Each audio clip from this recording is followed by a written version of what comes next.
tao nagko-compare din sa inyo sa Fronyo. Aware ka doon? Oo.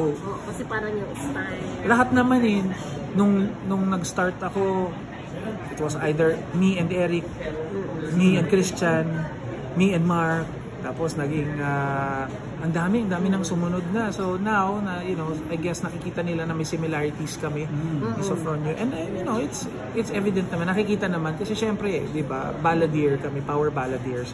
At pareho kayo nag-champion because champion, so the first, di ba, week of a champion. Tapos yung title na The Voice, bago na lumabas yung contest na yan, binigay sa akin yung The Voice.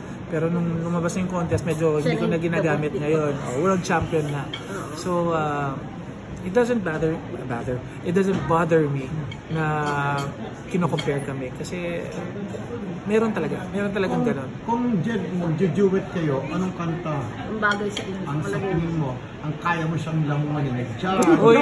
Hindi ako Hindi ako nanlalamon.